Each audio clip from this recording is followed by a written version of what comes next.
देखिए, काफ़ी समय से नाहन कस्बे में जा जैसा कि आपको पता ही है, राखी के आस-पास जो है, रक्षाबंधन के आस-पास जो है, काफ़ी ट्रेंड है हमारे यहाँ पतंगबाज़ी का। और आजकल भी आप देख रहे होंगे कि काफ़ी बच्चे जवान जो हैं, बहुत सारी पतंगबाज़ी कर रहे हैं। तो मैं खुद भी फ़ील कर रहा था और लोगों से भी शिकायतें आ रही थी कि चाइनीज़ मांझा जो है, वो पतंगों में प्रयोग किया जा रहा था।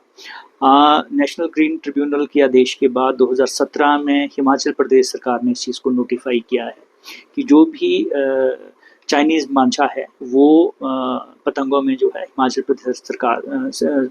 प्रदेश में जो है वो प्रयोग में नहीं लाया जाएगा। और लोगों को भी आपके माध्यम से जो है वो जागरूक किया गया था कि नाहन कस्बे में और मेरे पूरे सब डिवीज़न में जो है इस प्रकार चाइनीज़ मांझा और चाइनीज़ पतंगों के यूज़ पे जो है पूर्णतः प्रतिबंध रहेगा। कोई भी व्यक्ति जो इसकी स्टॉकिंग करता है, इसको बेचता है या इसका प्रयोग करता है, वो सरकार के नियमानुसार जो है वो दंड का पात्र होगा। ऐसी पतंगें अगर कहीं हमें मिलती हैं तो उन्हें कन्फिस्केट भी किया जाएगा और उनके ऊपर जो है जुर्माना भी लगाया जाएगा। देखिए, ये कई हमने देखा है, बहुत सारे जानवर, इवन कि कुछ बंदर भी हमारे शहर में, और उड़ते हुए पंछी जो हैं चाइनीज़ मांझे की जो लपेट में आते हैं, और ये डोर इतनी मजबूत होती है कि आसानी से टूटती नहीं है। तो जैसे बाइकर्स हमारे जा रहे हैं या लोग पैदल चल रहे हैं, किसी के गले में फंस जाए और जोर से अगर इस डोर को खींचा जाए तो ये ज़ख्म भी कर सकती है, और अगर ज़्यादा जोर से इसको खींचा गया और वृद्ध व्यक्ति कोई हुआ तो ये किसी की मृत्यु तक का कारण जो है बन सकती है।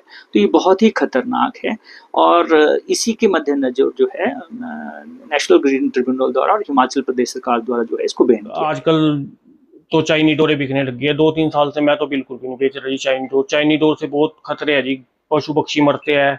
पक्षियों के अगले दिन हम रानीताल में जाते हैं, और पक्षी बहुत फंसे होते हैं, उनसे निकालते हैं, कुत्ते फंसते हैं, और ये आदमियों को भी खतरा है। अभी इधर बस्ती साइड अभी एक लड़के की नाक भी कटी जी इससे, और गर्दन में भी फंस सकती है, इससे मर भी सकता है बंदा। तो मैं चाहता हूँ कि सरकार इस पे अच्छी कार्रवाई करे, क्योंकि ये डोर घातक है जी। इससे जान माल का नुकसान भी है, और कुछ भी हो सकता है मतलब। पर हम तो सिंपल डोर बेचते हैं सिर्फ, और चाइनी डोरों पे प्रतिबंध लगाए आप। तो नाहन में पतंगबाजी जो है वो बहुत पुराने रियाज काल से हो रही है, और यहाँ पहले पतंगबाजी खूब हुआ करती थी, पर लेकिन अब बहुत कम हो गई है। लेकिन मेरा एक रिक्वेस्ट है सरकार से कि ये जो चाइनीज़ डोर यहाँ पर बिकती है इसको पूरी तरह बैन किया जाए, क्योंकि कई बार मेरे साथ ये कल एक हादसा हुआ गुरु घाट में। चाइनीज़ डोर से मेरा गला बार बार कटने से बचा।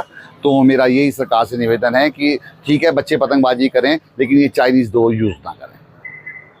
तो जैसे कि आजकल रक्षाबंधन का टाइम है, और आजकल पतंगों उड़ाने का बहुत शौक रखते हैं आजकल के लोग। और ये जो राजा महाराजाओं के टाइम से चली आ रही है पतंग उड़ाने की ये जो दिन है, और इसी दिन जो एक डोर होती है चाइनीज़ डोर, जिससे कि बहुत सारे एक्सीडेंट भी हो चुके हैं। बाइक पे चलते लोगों के कुछ कटते हैं पार्ट्स, और पशु पक्षी को भी जो है इससे नुकसान होता है।